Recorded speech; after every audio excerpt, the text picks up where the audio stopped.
Good afternoon and welcome to From the Wings. I'm Stephanie Freed and I'm delighted to have you with us for this second episode of our new digital series.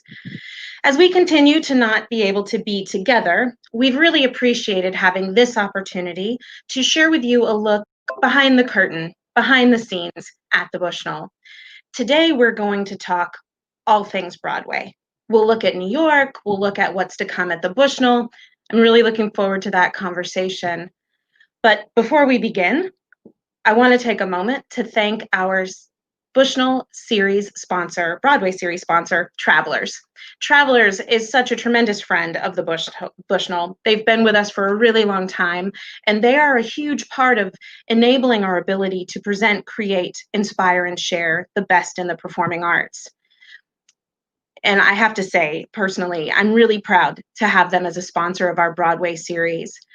Broadway is at the heart of the Bushnell. It's been a part of us for decades.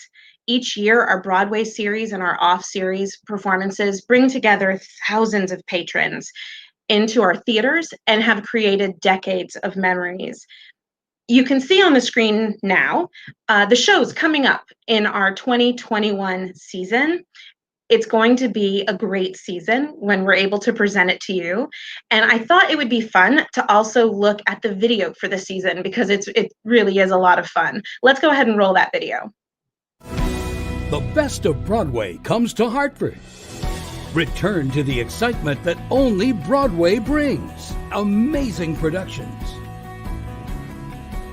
The 2020-2021 Bushnell Broadway Series season. Hadestown,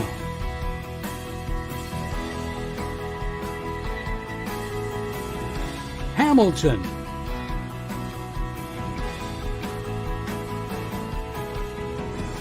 Pretty Woman the Musical,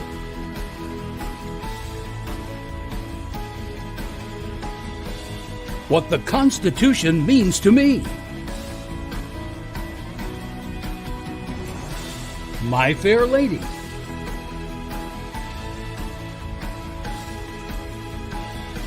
and Mean Girls.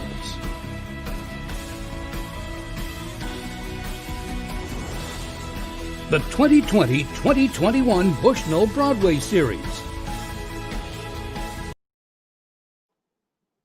So, while we wait for that amazing season to begin, we can't help but think about all of the incredible shows that have been on our stages, from, Guys and Dolls and Showboat, to Phantom of the Opera, Les Mis, Miss Saigon, Wicked, Jersey Boys, and of course, Hamilton. Who can forget Hamilton? I think about that, and I can't wait to be back sitting in Mortensen Theater when the lights go down and the overture starts, and we collectively take that breath, waiting for the magic on stage to begin. And I know someone else who can't wait for that feeling. It's our Vice President of Programming and our special guest today. That's Ric Waldman. Welcome, Ric. Thank you so much, Stephanie. It's so good to see you. Wonderful to see you too, from a distance. Right, from a distance. So, Ric, how long have you been at the Bushnell? And am I correct in remembering that you came to us from the Capitol Center? I did indeed. I'm from New Hampshire. In fact, I'm in my basement at home in New Hampshire right now. But I had worked at a wonderful small theater in New Hampshire, the Capitol Center for the Arts in Concord, for about 15 years and came to the Bushnell in 2010. So I've been there actually close to 11 years. Wow. God, I remember when you joined us, and it doesn't feel like that long ago. Time passes so crazy quickly. It sure does. It sure does. When I started, because I do still live in New Hampshire, my wife and I had talked about it and thought, I'll give it a try. It's a prestigious institution and maybe I'll stick it out for a few years and just see. And of course, here we are 11 years in, and it's turned into, for me, a remarkable opportunity for me to grow as a professional, as a person, and to be involved in Broadway, which is what we're here to talk about. The Capitol Center is a wonderful theater, but it's small. And although we did some Broadway, it was usually just one night of Broadway. And it was the shows that, they go to the big theaters first. They go to the places like the Bushnell first. So just as a career ladder climber, the opportunity to come to a place like the Bushnell that has one of the premier Broadway series in the world was quite an opportunity. Well, and it was our good fortune to have you join us. So let's talk a little bit today about sort of the elephant in the room. Broadway in New York, theaters are closed. It's quiet there. And, you know, you and I have talked about it. There's still creative work happening, but our theaters are closed. What's the buzz there, Ric? What are you hearing, or what do you know to be true about any kind of return to Broadway? Yeah, what I can share, because I am in regular conversations with people in the industry in New York and around the country, is that nobody knows more than anybody else. You know, what our viewers today know is what people on Broadway know. And everyone assumes that we won't be back in New York or on the road, Broadway on the road, until we're all comfortable being back in the theater. There will not be any period in which we are still under COVID restrictions where we can safely reopen for Broadway performances. If you think about the theaters in New York, most people, you know, we're close enough. Most people have been to New York to see shows. These are really cramped buildings with no space whatsoever to socially distance. And importantly, the economics of Broadway shows is such that shows really need to be selling at near capacity to justify their existence. That's true in New York. That's true on the road. And until we get to that point where we all know it's safe to be in large groups together, New York is going to remain closed. And what I can say is there is discussion about road touring Broadway resuming before New York reopens. New York has its own set of problems that in many cities around the country. And if you think about the Bushnell, the building itself is large enough that people can space out a bit. So, you know, re-entering the building, even things like just getting to the theater, you don't have to take public transportation. A lot of those things that will remain restrictive in New York for a while aren't true on the road. So the industry is looking at a few of the bigger touring shows, specifically Wicked, Lion King, and Hamilton. To go out right now, the plan is for them to go out this spring. Those shows are on sale in several cities around the country. And the idea, and they're all multiple week runs, so it gives the companies, the actors and the crews, time to get into a city, establish, you know, a safe pattern of living and eating and getting to the theater. And the whole entire industry will watch those first few tours to see how they go. Unfortunately, we missed out on what would have been the opportunity to be one of the front runners. We had both Wicked and Hamilton scheduled in the fall, and of course, neither of those have yet gone out. So we lost our dates. And although rescheduling, of course, is part of what I'm doing for all the canceled shows, neither of them were available this year. So we're looking to the future. Right, and we've shared those dates for Hamilton, and I know the Wicked dates are likely a little further on because they will be only because Wicked has been booked out for a couple of years. So we'll tag on at some point. The next time it's available to play the Northeast, we'll get dates for Wicked. Great. You know, the sort of the undercurrent of everything I heard you just say really is, to me, Broadway, the producers, the presenters, the roadhouses, it is a commitment to safety and respect of our patrons and the performers and those working on shows, the crews, the staff in-house. It's really a commitment to their safety that we will not convene again until we can do so in a way that is as safe as possible. That is absolutely true. And it's true for the Bushnell, of course, too. We have spent months developing safety plans for how to reopen the building and how to protect our employees, our guests, our backstage visitors. And we have extensive plans ready to put in place, but it's not time yet. It's simply not time yet. And we know, and you know, Stephanie, you're the lead at the Bushnell on our efforts to understand our patrons' willingness to return to the theater. And understandably, people aren't ready now, and they're very clearly saying not until we know that it's safe to do so. And that is true across the industry. The unfortunate side of it is how long businesses and organizations can hang on. The ecosystem of the Broadway world is made up of many parts. So it's not only the producers and the theaters, it's the management companies and the PR companies, the trucking and busing companies that get new shows around the country. And of course, we're all in the same boat. And the Bushnell is blessed to be an organization that is well supported by our community. Absolutely. We have an endowment that is a cushion that will help us get through this difficult period. But that is not true for many of the players in the industry. And the sort of most depressing conversations I'm in are the ones where we all know we have no choice but to wait till it's safe to return. And we're eager to do so, but that we can't put safety ahead of the economics or the business side of it.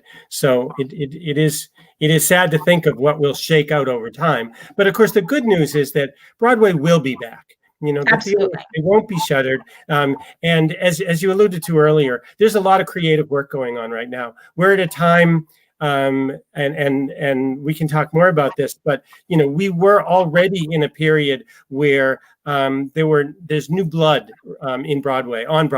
New younger writers, musicians creating some really exciting shows that we've seen over the last few years. And because of the times we're in, COVID aside, although I suppose you could include COVID, between the social awakening that we're living through right now, between that and all the other turmoil, creative people are the first to start to express what's going on and to explain it to us.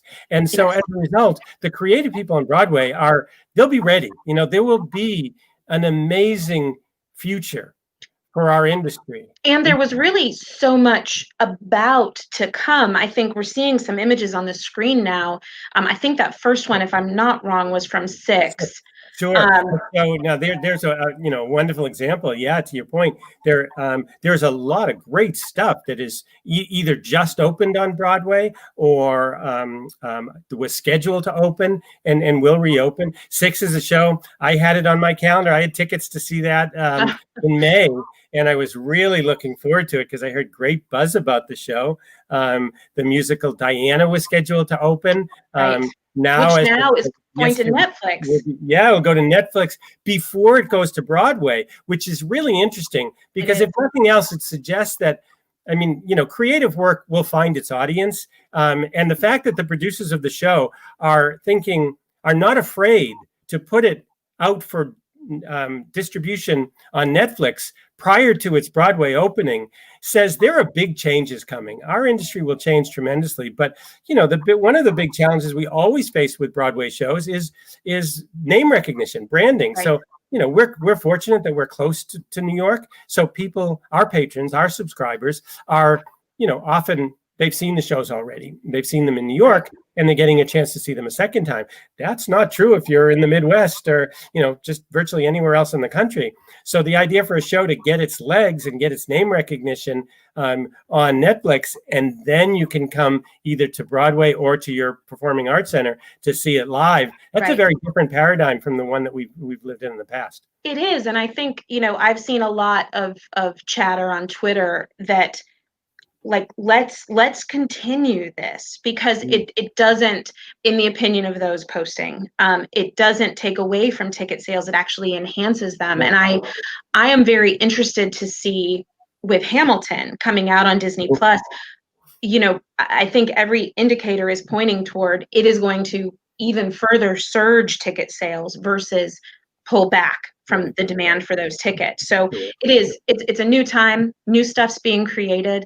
I want to go back to something you were saying, this sort of time we were living in leading into March.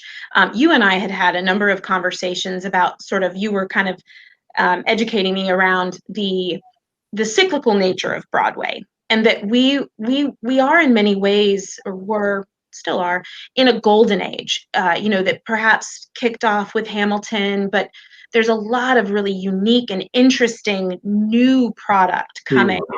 I know specifically Hadestown. You have some connections to that show, but it's coming in our next season. Where do you see Hadestown roll? Yeah, so there's a show that I am very excited to share with our patrons.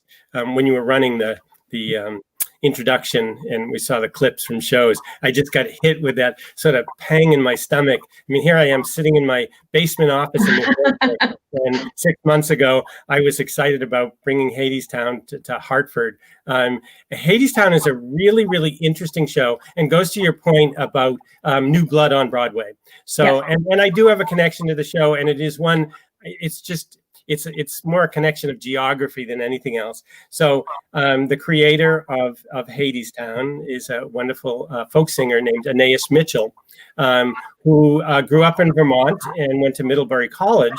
And while she was in college, she wrote the musical. She wrote the album. It was a concept album telling the story of Hadestown. And my wife actually heard a piece on NPR about it. This is back 12 years ago, and came home and said, I just heard this wonderful story about a really cool concept album. We bought the album and instantly fell in love with it. And at the time I was still working at the Capitol Center in New Hampshire, and we had a small club space in our venue, and I was responsible. There's Anais Mitchell. I was responsible for booking the club space, and I thought, gee, it would be cool to book Anais Mitchell. So we did 200 person venue. We filled the room, and Anais at the time was touring with her band, some of the musicians who are actually now in the Broadway show, and she would sing all the parts herself, and she told the story. And wow.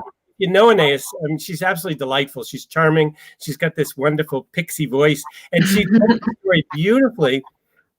And it was really engaging as just a small concert. And I at the time was like, oh my goodness, this needs to be a full show. And it was her dream. And she, in fact, working with some people in Vermont and at Dartmouth, produced the first play version of it, which I got to see. And then it had, like all shows that make it to Broadway, it's a series of iterations. So the show has grown over the years, made it to New York a few years ago off Broadway, went out to Canada, then went to London and opened in London.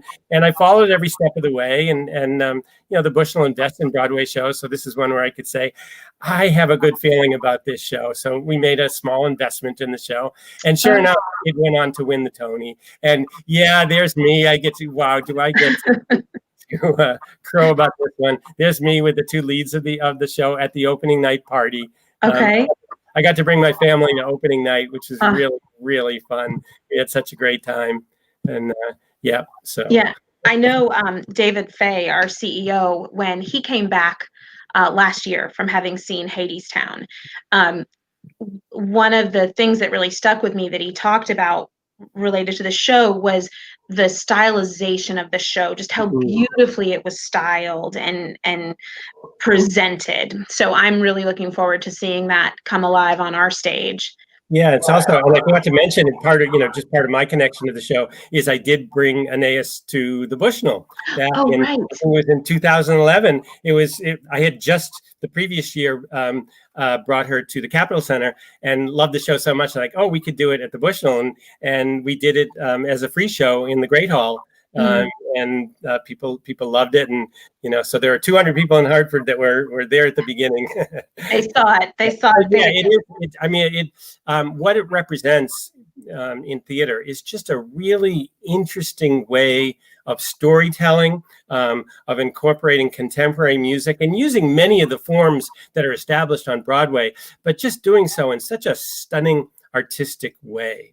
And to see it live, and this is a point that holds true for everything that we're talking about, to see it performed live, to see to be close enough to, see the actors spit as they perform at high energy. That's always always going to be the thing we miss the most. The shows, the titles, Hamilton, my God. Yes, you can see it on TV and the cameras are close, but it's never going to be the same. They've been talking about the demise of theater for 4,000 years. Right. The proposition that has always held true, and I think will always hold true, is that for all our digital capabilities and ability to bring you up close, live is still something that is woven into us genetically and will never be surpassed. Yeah, I think so much of it is to that shared experience, being in it with others, people you know, people you don't know, but you're all kind of experiencing this thing together. There's something about that watching it. I loved watching Hamilton from my couch right over there. It was amazing. But it isn't the same. It isn't It the same. isn't the same as One of the most powerful examples of that, and we haven't talked about this, is the show Come From Away, which I love that show. we got to do at the Bushnell. And here's the thing about that show. Interestingly, I saw it right after it opened in New York, and I remember clearly I wasn't feeling well, and I was alone, and I went to the show, and it was sort of, I do get to see all the shows, and I'm blessed in that regard. But there are times when, it wasn't probably where I wanted to be. So the show didn't work for me as well as it should have. Okay. When it came to Hartford, not only did I love the show and, got to see it with a different eye, I recognized immediately that part of what I was feeling was the connection to the people around me. Because there I was in a community of people that, they're our friends and family, our subscribers are near and dear to all of us and to each other.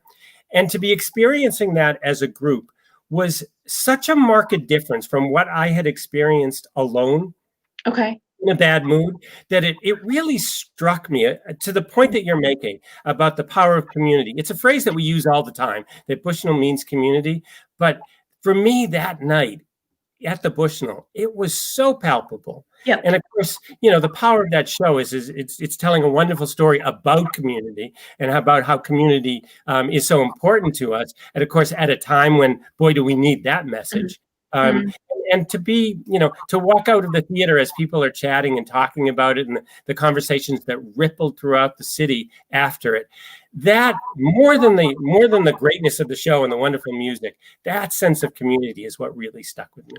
Yeah, I was like you. I had not seen it before it came to the Bushnell.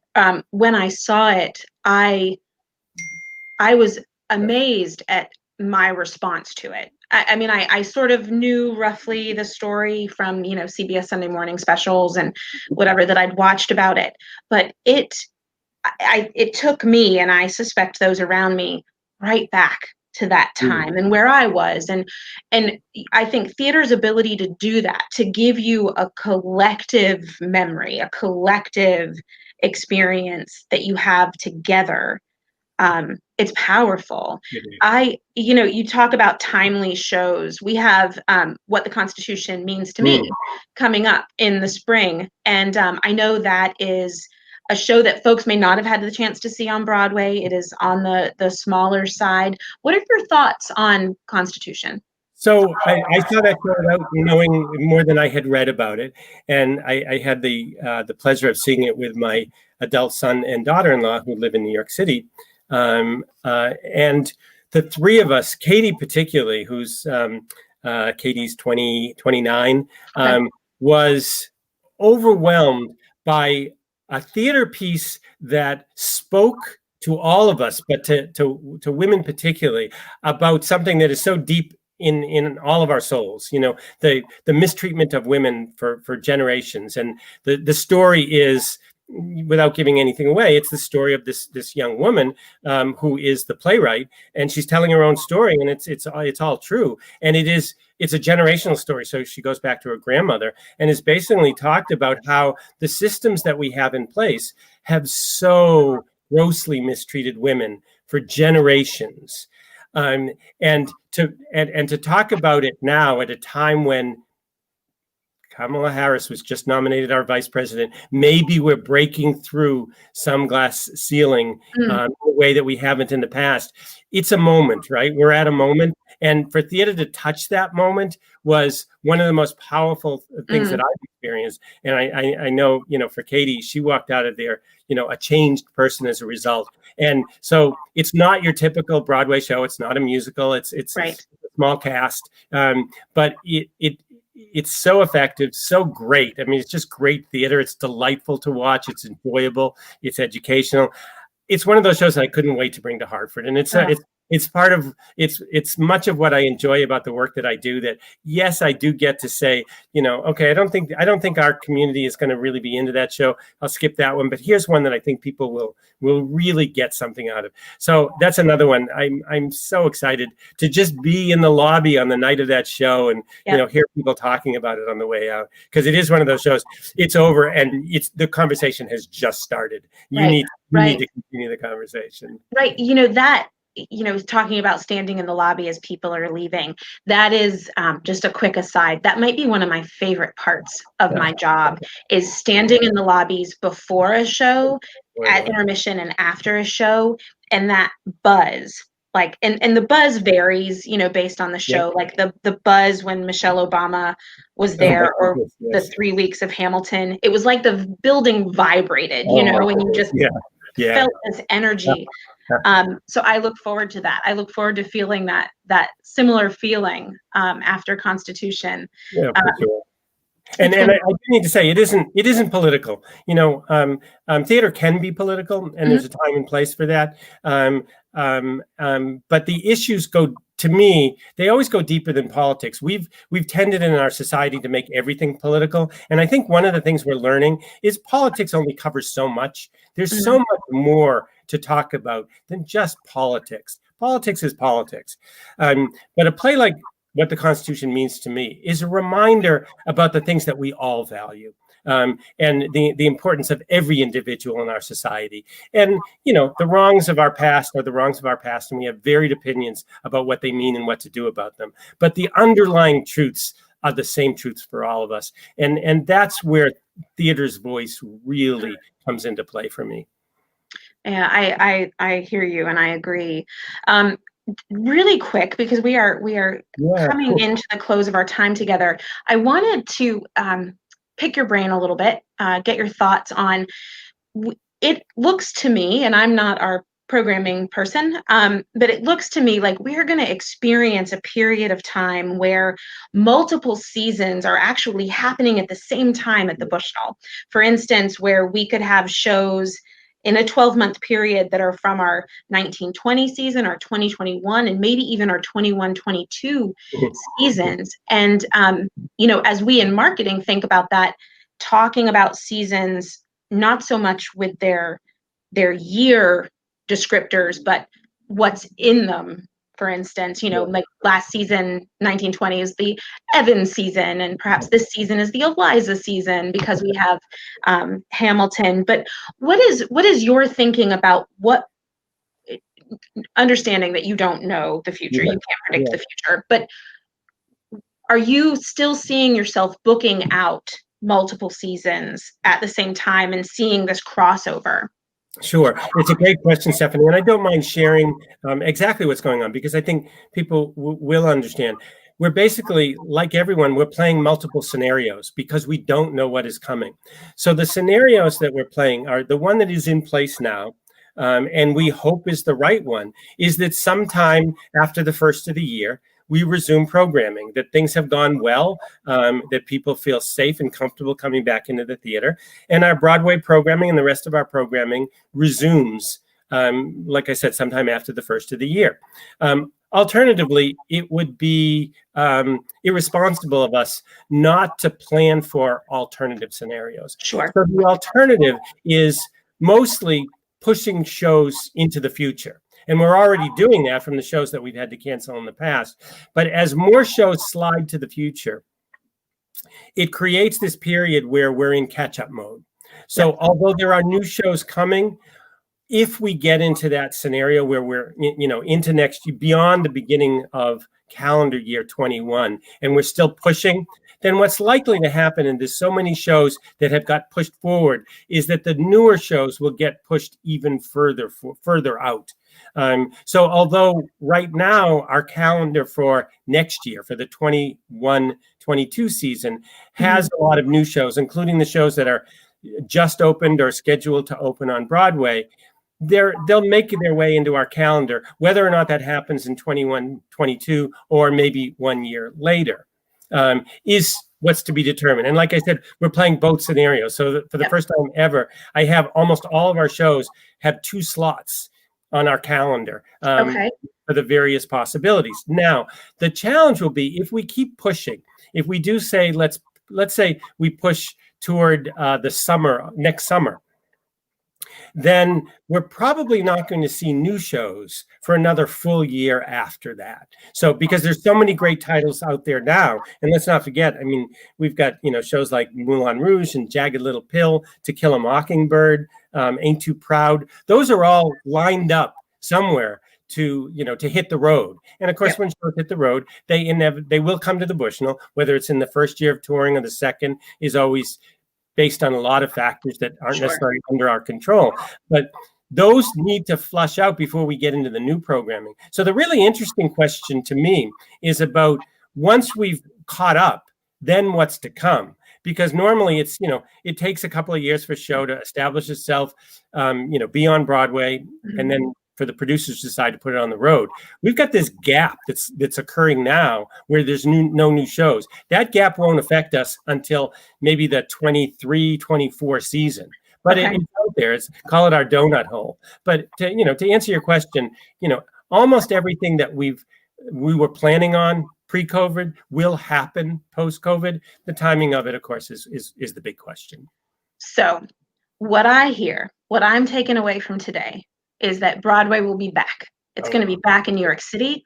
It's going to be back at the Bushnell. And I know that you, like me, just cannot wait for that time to be here. Get me out of my basement. I think my whole team is so looking forward to, marketing Broadway shows, getting, sharing with the public those the stories of all those shows. We are ready. And I suspect our subscribers, patrons, and donors are too. So thank you, Ric. Thank you so much for your time today. I really appreciate you hanging out with me. One of the things I miss is these conversations. So we've had these, we've always had the kind of relationship where these deep Broadway type conversations are interesting to both of us. And I miss it, and I appreciate the opportunity to do it and share it. Oh, thanks, Ric. I miss it too. No passing in the hallway these days. New Hampshire's too far. Well, all right. Well, thank you again, Ric. Thanks for joining us. Thank you. I enjoyed it. Thanks. So all of you, thank you. Thank you for watching today. We are committed to keeping you up to date, informed, and in the know about what's happening at the Bushnell. And we do that through our e-club, which I hope you'll consider signing up for. If you're not already, you can do so. And you can see this on your screen, bushnell.org/e-club. I hope you'll also think about following us on Facebook, Twitter, and Instagram. We also have our YouTube channel, which some of you may be watching on right now. It'll be there that you'll continue to see more about the work we're doing to ensure that when we're ready to welcome you back, that our building is safe, that we are ready, we're doing everything we can to make it a comfortable environment and the environment that you're accustomed to experiencing at the Bushnell. I also want to take a moment and thank those of you out there who are donors, patrons, subscribers, single ticket buyers, friends of the Bushnell. You ensure that we're able to be here when the time is right to open again. And if you would like to make a gift today, if you haven't already, or maybe you'd like to make another one, you can do so by visiting us at bushnell.org/donate now. Again, that's bushnell.org/donate now. And until next time, our episode on Thursday, August 27th, which our topic is to be announced. I'll be able to share it next week. I'm super excited, but we're not quite ready to tell you about it yet. But I do hope you'll join us again, Thursday, August 27th, right here at 12 noon. And until then, take good care. And I look forward to seeing you at the Bushnell soon.